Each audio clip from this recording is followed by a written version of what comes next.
guys, welcome to my YouTube channel. It's your favorite baby girl Rejoice in the building. Thank you so much for tuning in again. I really appreciate it. In case you are new to this channel, you're seeing this beautiful face for the very first time. Thank you so much for stopping by to watch.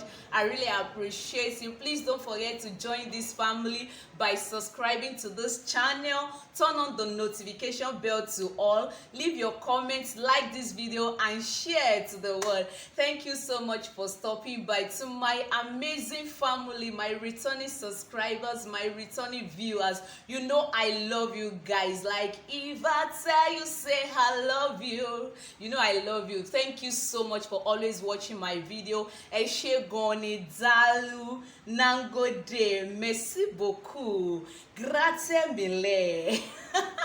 Shukran. Okay, I need to speak one more. Spasiba Baoshoi. To my Germany family, don't worry, I'm still learning Dutch. Okay, I'm still learning. With time I'll be able to speak directly to you like Dutch language. Okay, thank you so much everyone. I really appreciate it. Please don't forget to thumbs up this video, share this video, and just let's sugar together. Let me copy that word. Okay, let me just use that word. Let's sugar together and rejoice together. We just have to rejoice together. So guys, in today's video, it is about to go down. It is story time. Can I hear you say laughing time, story time, blessing time, story time, learning time, story time, offering time? Okay, make sure you drop your offering before you leave this channel. Okay. So guys, I'm about to tell you what happened to me like 2 years and some months ago. I just felt like I should gist you guys like what I passed through, like what happened to me.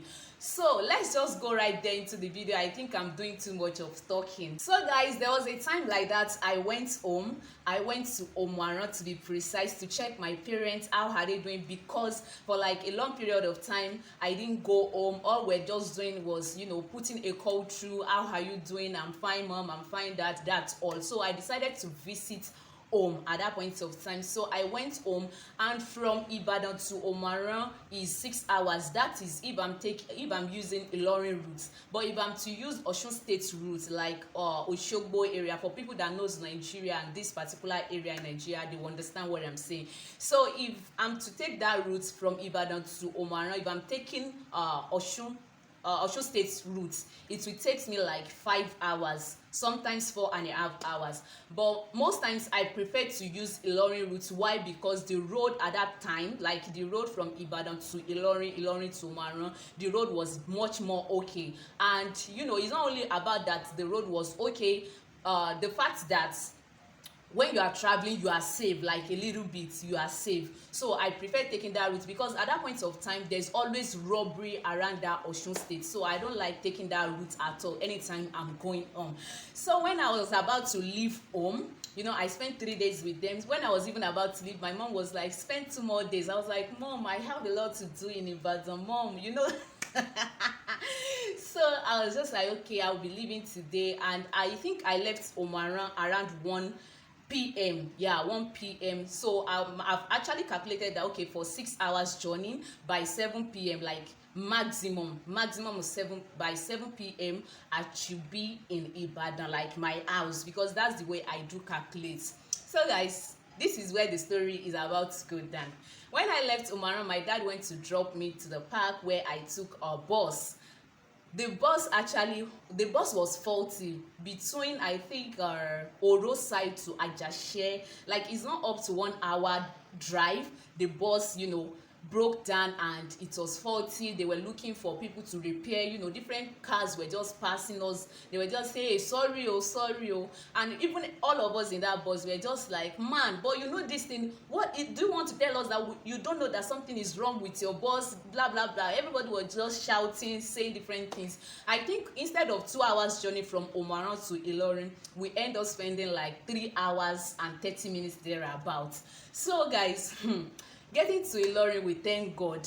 I when I got to Ilorin, I took another bus from Ilorin to Ibadan. It's 4 hours by transport, public transport, like those bus, those bus, they are not always, they can't be fast. Like they are bus that, when they are on the road, guys, you laugh, like they can't move very fast, like on high speed, those kind of Nigerian public bus.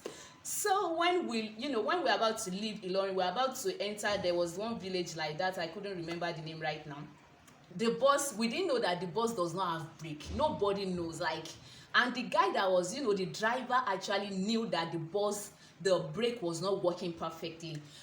When he was about to, he was trying to control something, because a car like that just, came out from nowhere to our side, and it was, assuming the brake was working perfectly, of course he will be able to control it. But the fact that the brake of that bus was F9, like when I mean F9, he couldn't control anything. So from that point we had an accident, that even the guy's car, like the car that came to our way, the glass broke, everything, and we're just thanking God, because that day our bus does not somersault. It's just that I think it's only the mouth of that bus or something that was affected, but the other guy that came to our side was really affected. So we have to drop, like 18 passenger bus, guys. We were 18 in that particular bus, so we have to drop, and we were just saying, but why can't you press brake, why can't you do this, why can't you do that? And the guy was just like, it was the brake that failed. And there was this man inside the bus that was just like,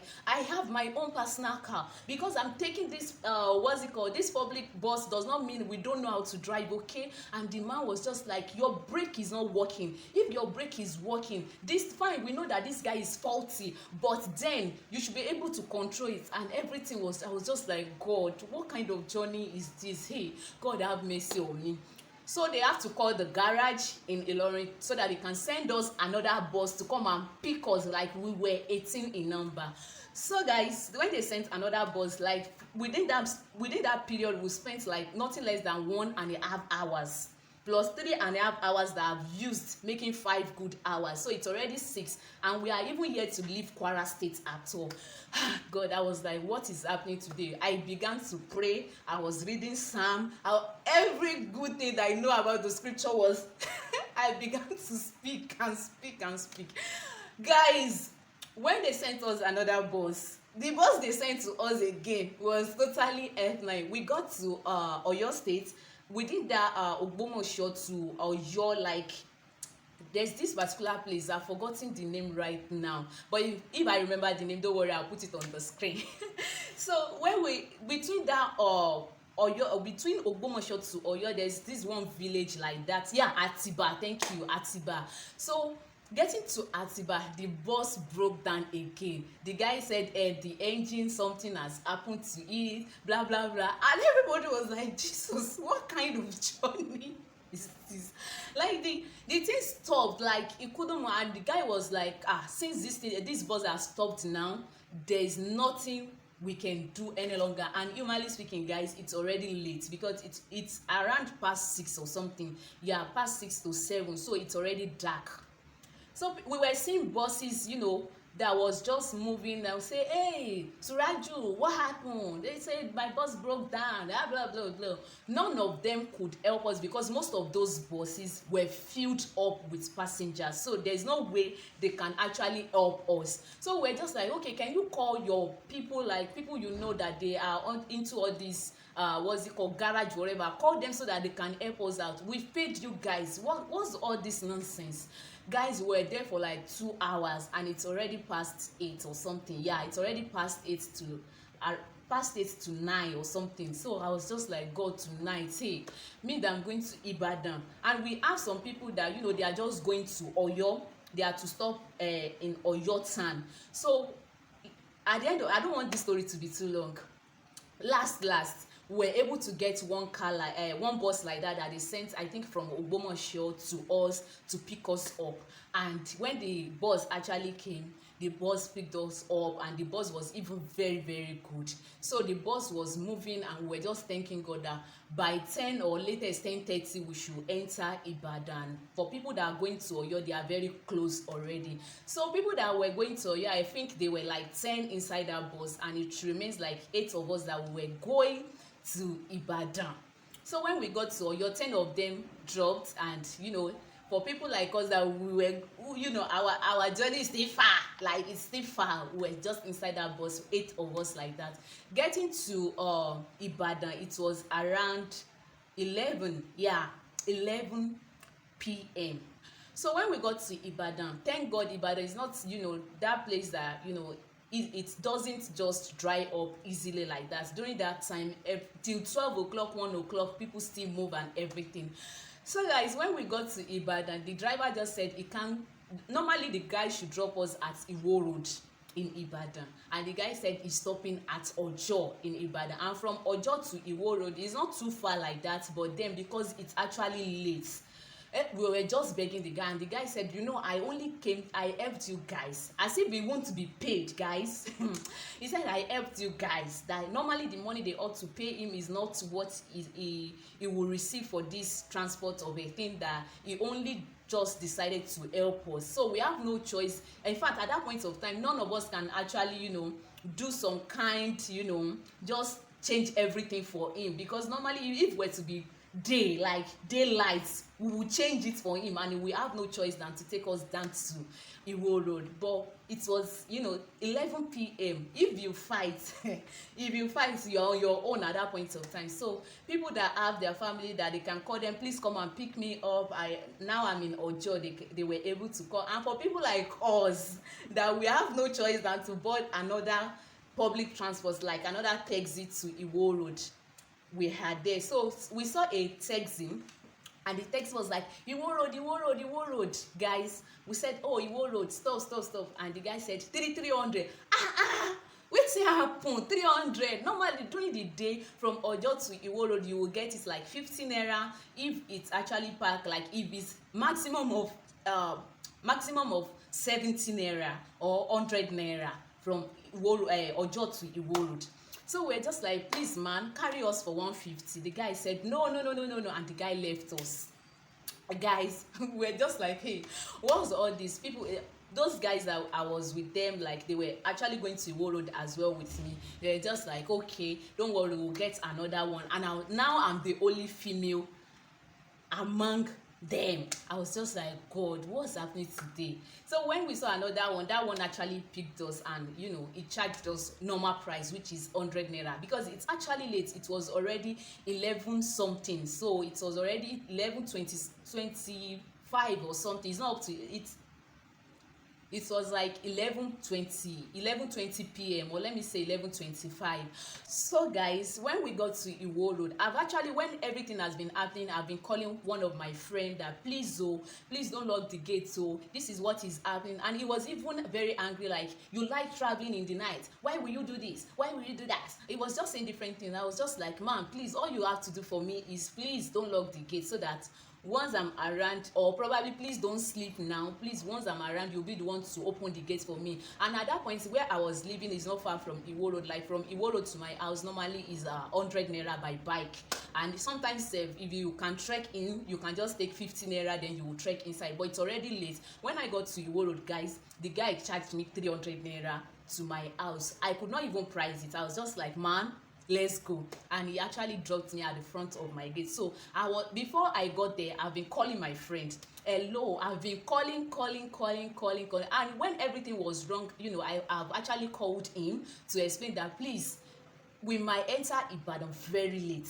Please, I beg of you, you'll be the one to open the gate for me, because our landlord at that point of time, he does not joke with that gate. If you open that gate, like anything past 10, you cannot go. So I already told him, and he said he won't sleep. Guys, I feel like crying that night. When I was already at Iwo Road, I was calling him. I was calling, like I keep calling several times. He was not picking, but I was just like, okay, let me just take this risk and go to my house and everything. When I got to the gate, guys, no one to open, and at that point there was no light. Everywhere was black, like very very black. So I was like, what gonna happen? I was even looking up and down, because this is Nigeria, whereby anybody can just come anywhere and say, oh yeah, give me your phone, give me your money, give everything to me. So guys, when I was standing, I was standing for like 10 minutes. I keep calling and I keep calling. When I discovered I was not picking up, I have no choice than to knock the gates. Like when I started knocking, guys, other compound around where they have dogs, their dogs started barking. Like those dogs were so scary, like the way they bark. It was around to 12 at this point of time. It was around to 12. Those dogs were so scary, and I was still outside. So it was later my landlord, my landlord was living at the upstairs. So he was the one that, who is there? I was like, Daddy, na me, oh, it's Rejoice. He said, Rejoice, kilo waka luru, kilo ibolo timbo. I was like, Daddy, please. The man was just like, wait, he was just throwing question, where are you coming from? What are you looking for? Everything. I was just like, Dad, please, I'm outside. Like the landlord, Daddy, please, I'm outside. Please come and open the door for me. So the man actually came down and he opened the gate for me. I was able to enter the compound. Getting to the door, they've locked the door. I was just like, okay. So I went to someone's door, someone's window to go and knocked, and the person actually woke up and was like, Rejoice, this is unusual of you. You don't work in the night. Where are you coming from? And I actually said it's a long story that I would gist him what has happened during the day. So guys, getting inside, the following morning, no, it was not the following morning, that night I went to my friend's room. I was knocking, like, why will you do this to me? After all, I called you, I explained to you that it's because so thing happened, this happened and everything. That which kind of sleep are you sleeping? Guys, it was just like, Rejoice, I'm sorry. Imalisuk, he was just begging me. And I was really really upset. Like, which kind of sleep? Well, your neighbor is outside on a journey, like your own friend, because we're very close friend. Like, when I mean close friend, we're so close that why will you just sleep? And that's the story, guys. I think I'm doing too much of talking for this story. So guys, that is the story. That is exactly what happened to me. And I just thank God that I was able to enter the house safely, because at the following morning, I think they were gisting us that a lot of things are happening, a street that is very close to us, that they rob there, they are robbing, they are stealing people's properties, and different things that is not even good for the ears to hear. But we thank God that, guys, I got home. That time, I need to tell you, I couldn't tell my parents. Like, when they were calling, I couldn't even pick any of them calls any longer, because I don't want them to put them into that fear of what is happening to this girl, what's happening. Understand the way African parents will always be bothered and everything. So guys, that is the story of my life. I hope you guys enjoyed this video. If you do, please give me a thumbs up and share this video. If you have actually experienced something like that, let me know at the comment section. I don't think people really have such experience, but if you have actually experienced something like that, let me know at the comment section. Thank you so much, guys, for watching this video. I really appreciate it. See you in my next one. Bye.